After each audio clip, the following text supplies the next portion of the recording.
Saudaraku, bacaan ini saya ambil dari Yeremia pasal 33 ayat 1 sampai 9 dikatakan, datanglah firman Tuhan untuk kedua kalinya kepada Yeremia ketika ia masih terkurung di pelataran penjagaan itu. Bunyinya, beginilah firman Tuhan yang telah menjadikan bumi dan bentuknya dan menegakkannya. Tuhan ialah namanya. Berserulah kepadaku, maka aku akan menjawab engkau dan akan beritahukan kepadamu hal-hal yang besar dan yang tidak terpahami, yakni hal-hal yang tidak kau ketahui. Sebab begini firman Tuhan Allah Israel mengenai rumah-rumah di kota ini dan mengenai gedung-gedung istana Raja Yehuda yang dirobohkan untuk dipakai terhadap tembok-tembok pengepungan dan pedang.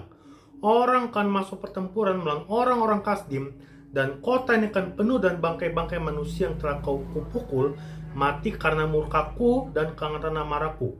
Sebab aku telah menyembunyikan wajahku dari kota ini oleh karena segala kejahatan mereka. Sesungguhnya aku akan mendatangkan kepada mereka kesehatan dan kesembuhan, dan aku akan menyembuhkan mereka dan akan menyingkapkan kepada mereka kesejahteraan dan keamanan yang berlimpah-limpah.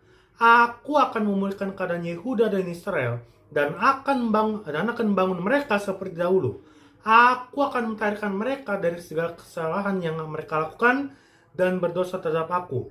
Dan aku akan mengampuni segala kesalahan yang mereka lakukan dan berdosa dan memberontak terhadap aku. Dan kota ini menjadi pokok kegirangan ternama, terpuji dan terhormat bagiku di depan segala bangsa di bumi yang telah mendengar tentang segala kebajikan yang kulakukan kepadanya. Mereka akan terkejut dan gemetar karena segala kebajikan dan segala kesejahteraan yang kulakukan kepadanya. Saudaraku, nats ini adalah, aku akan mendatangkan kepada mereka kesehatan dan kesembuhan, dan aku akan menyembuhkan mereka dan akan menyingkapkan kepada mereka kesejahteraan dan keamanan yang berlimpah-limpah. Terdapat di Yeremia pasal 33 ayat 6. Saudaraku, 25 tahun yang lalu, tepatnya pada tanggal 18 Mei 1980, Gunung Santo Helens meletus. Peristiwa ini menjadi salah satu bencana alam terbesar pada zaman modern. Puncak gunung itu menyemburkan bebatuan yang hancur setinggi 17 km dan menjadi awan kelabu. Pada saat yang bersamaan, banjir batu, lumpur, dan es melanda lereng gunung itu menghancurkan semua yang dilaluinya, menutup sungai-sungai, dan menghentikan perahu-perahu.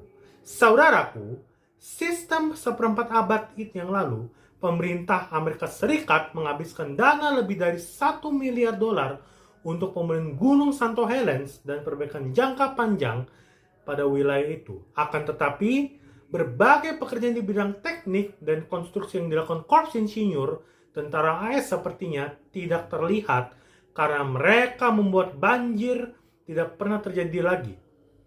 Rumah dan lingkungan tidak akan hancur, dan lalu lintas perairan berjalan lancar.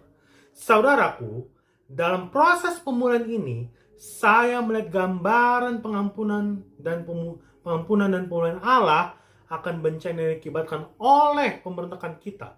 Ketika Allah mengizinkan umatnya di tahun bangsa Kasdim, Dia berjanji, aku akan mendatangkan kepada mereka kesehatan dan kesembuhan, dan aku akan menyembuhkan mereka dan akan menyingkapkan kepada mereka kesejahteraan dan keamanan yang berlimpah-limpah. Saudaraku, pemulihan rohani kerap memerlukan waktu lama. Akan tetapi, apabila kita mengizinkan Allah memulihkan kehidupan kita, Dia akan dapat menghindarkan kita dari kegagalan yang akan terjadi di kemudian hari. Saudaraku, kekuatan pemberitaan Kristus dapat menghilangkan noda dosa yang paling bandel. Tuhan Yesus memberkati kita. Haleluya. Amin. Immanuel.